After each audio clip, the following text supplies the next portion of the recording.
Hello, I'm Michael Diamond and you're watching Muscle Central. Okay, in this video, I'll be talking about training.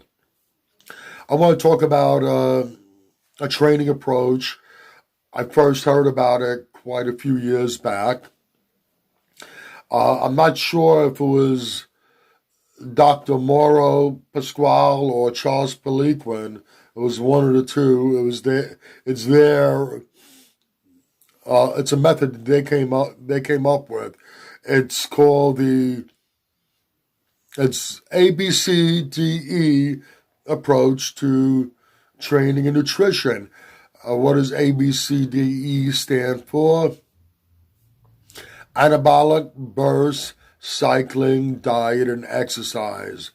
Uh, there's some logic to it, and you might want to give it a try and see how it works for you. Now, they suggest that you do it in 2 week increments.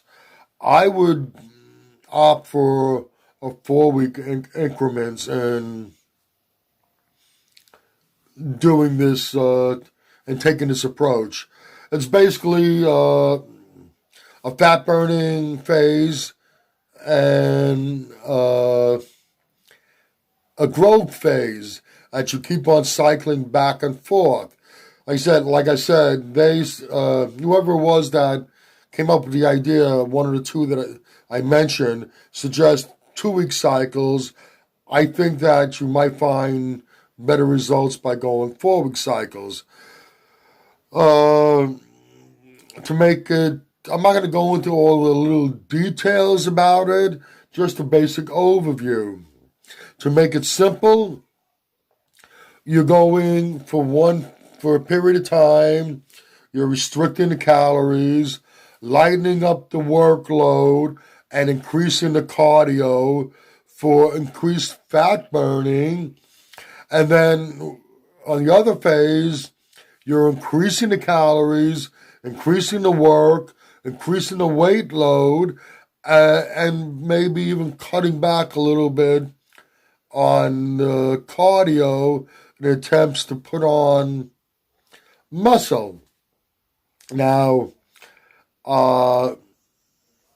it's like I said, there's some logic to it, and it might work for you. You can give it a try.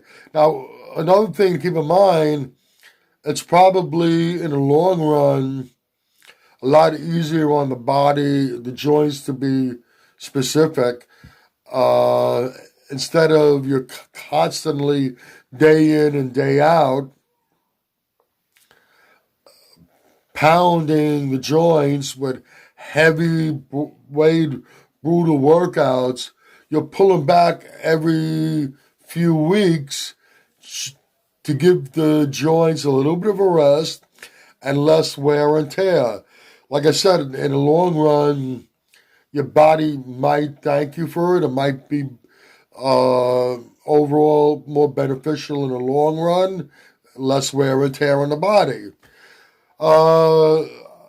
I'm not going to give you the amount of calories or what to consume because that would vary from person to person.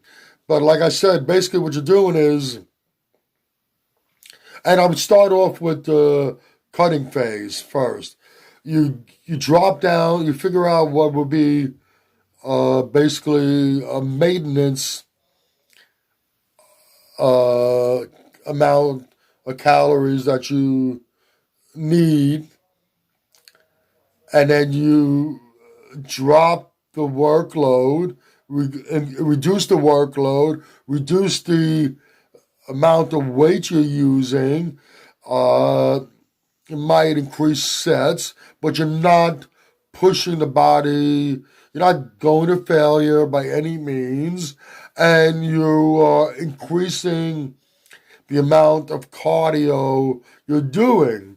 And during this phase, you're going to be burning off excess body fat. Now, after the given period of time, you shift into an increased calorie nutritional program. You're increasing the intensity of your workouts. You're increasing the poundage, and you're probably pulling back a little bit on the cardio.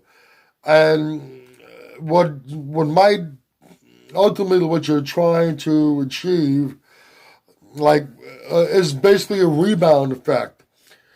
Like when you diet down, when a bodybuilder diets down for a competition and goes to a very restricted calorie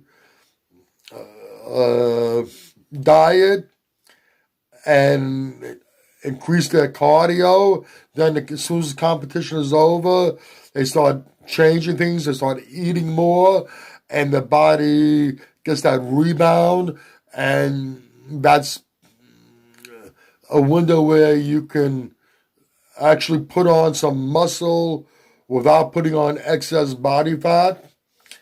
That's basically what you're trying to accomplish. So hopefully when you switch over after that, like I suggest 4 weeks intervals, after you switch off from the 4 weeks of calorie restriction, increase cardio.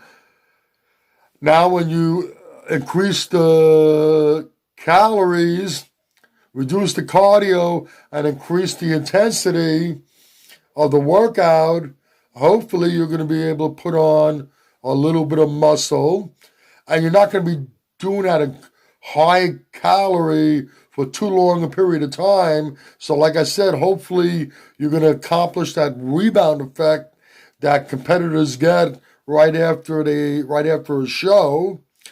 And as long as you don't consume the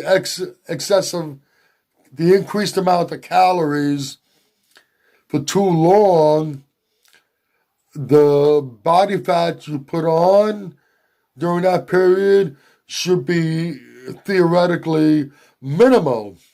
Then you switch back to the calorie restricted phase where you pull back on the training and increase the cardio for that given period of time, and then just going back and forth from one to the other. Like I said, the calories you're going to consume during each phase is going to vary from person to person, and you need to figure that out on your own. But I think that the approach is an interesting approach. There's some logic to it, and you might find that it works well for you. And if nothing else, it might just help preserve your joints by not constantly putting excessive wear and tear on them day in and day out. If you agree or disagree with what I've said, please let me know in the comments section. If you like this video, please give it a thumbs up. Please share, and by all means subscribe. Do not forget to hit that notification bell. This way, every time I put up a new video, you will be notified. Once again, this is Michael Diamond, and I'd like to thank you for watching Muscle Central.